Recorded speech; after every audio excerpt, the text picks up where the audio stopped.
প্রচন্ড গরমে কিছু খেতে মন চায় না। তো এরকম একটা মাছের ঝোল থাকলে কিন্তু পুরো থালা ভাত খাওয়া হয়ে যাবে। আর রান্না হবে একেবারে জিভে জল আনা স্বাদে। একেবারে কম তেল মশলায় ঘরোয়াভাবে রান্না হবে। তো চলুন কথা না বাড়িয়ে রেসিপিটা শুরু করা যাক। নমস্কার বন্ধুরা, সবাই কেমন আছো? আশা করি সবাই ভালো আছো। আমার পল্লী জননী কুক সেন্টারে নতুন একটা পর্ব দেখার জন্য সবাইকে জানাই স্বাগত। মাছের তরকারি রান্না করার জন্য দেখো আমি পটল কেটে নিয়েছি, একটা আলু নিয়েছি, একটা কাঁচকলা আর নিয়েছি শাকের ডাঁটা, আর এই যে কাঁচা লঙ্কা। তো সবজি কেটে ধুয়ে পরিষ্কার করে নিয়েছি। এদিকে দেখো রুই মাছ তো নিয়েছি, লবণ হলুদ দিয়ে ভালো করে ভেজে আমি তুলে নিলাম। আর এর ভিতরে দিয়ে দেব আমি অল্প সরিষার তেল। এই সরিষার তেলে রান্না হবে। তো দেখো তেলের ভিতরে দিয়ে দিলাম শুকনো লঙ্কা চিড়ে, আর দিলাম গোটা জিরে। দিয়ে জিরে শুকনো লঙ্কাটা একটু ভাজা হলে এর ভিতরে দিয়ে দিলাম কুচানো পেঁয়াজ। পেঁয়াজগুলো দিয়ে এবার একটু নেড়ে চেড়ে ভেজে নেব, যাতে করে পেঁয়াজের কাঁচা গন্ধটা যাতে না থাকে। এরকম হলে এর ভিতরে দিয়ে দিলাম একটা টমেটো।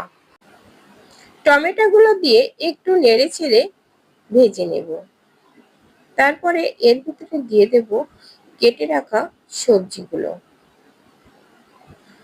এই যে আগে থেকে শাকের ডাঁটা, আলু, কাঁচকলা, একটা পটল আমি কেটে ধুয়ে রেখেছিলাম, সেই সবজিটা দিয়ে এবার একটু নেড়ে চেড়ে নিয়ে তারপরে দিয়ে দিলাম স্বাদ মতো লবণ, আর দিয়ে দিলাম পরিমাণ মতো হলুদের গুঁড়ো।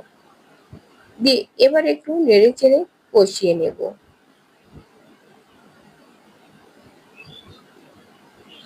তো বন্ধুরা, তোমরা কে কোথা থেকে দেখছো ভিডিওটা কমেন্ট করে জানাতে কিন্তু ভুলো না, তাহলে তোমাদেরকে ধন্যবাদ জানাতে আমার সুবিধা হয়।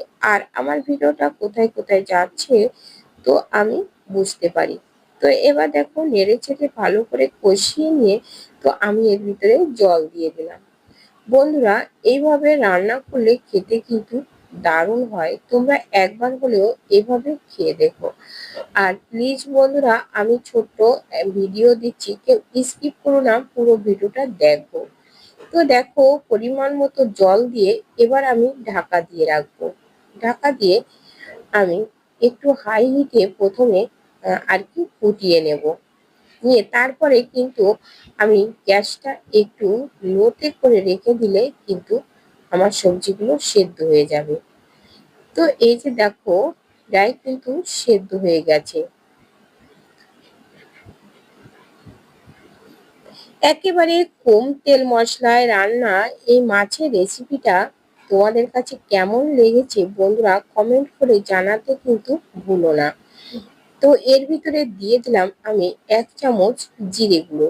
শুধুমাত্র এই জিরে গুঁড়ো দিয়ে এই মাছের রেসিপিটা হবে। তো দেখো আমার সব সবজিগুলো কিন্তু সেদ্ধ হয়ে গেছে। তো এর ভিতরে আমি মাছগুলো দিয়ে দিলাম। আগে থেকে ভেজে রাখা মাছ দিয়ে একটু সময় ফুটিয়ে নিলে কিন্তু এই যে দেখো মাছের রেসিপি কিন্তু আমার রেডি হয়ে গেছে। শুধুমাত্র জিরে বাটা দিয়ে মাছের এই রেসিপিটা খেতে কিন্তু আমার দারুণ লাগে। তোমাদের কাছে কেমন লাগে তোমরা কিন্তু কমেন্ট করে জানাতে কিন্তু ভুলো না। আর একটা লাইক দিতে ভুলে গেলে একটা লাইক করে দিও। আর নতুন বন্ধুরা আমার চ্যানেলটা সাবস্ক্রাইব করে পাশে থাকা বেল আইকনটিতে ক্লিক করে রেখো, তাহলে পরবর্তী ভিডিও আপলোড হলে নোটিফিকেশন পেয়ে যাবে। আর পেয়ে যাবে সুন্দর সুন্দর রান্নার ভিডিও, অজানা অনেক টিপস। তো এই যে দেখো বন্ধুরা নামিয়ে নিয়েছি। দেখো দেখতে কত সুন্দর হয়েছে, কিন্তু খেতেও কিন্তু দুর্দান্ত হয়েছে। একেবারে হালকা পাতলা এই মাছের রেসিপিটা, একেবারে কম মশলায় রান্না, দারুণ হয়েছে। তো বন্ধুরা দুপুরে গরম ভাতের সাথে এরকম রেসিপি থাকলে আর অন্য কিছুই লাগবে না। তো এই একটা রেসিপি দিয়ে কিন্তু পুরো থালা ভাত খাওয়া হয়ে যাবে। তো বন্ধুরা আজ এ পর্যন্ত, দেখা হবে পরবর্তী ভিডিওতে। ততক্ষণে তোমরা ভালো থেকো, সুস্থ থেকো। নমস্কার বন্ধুরা।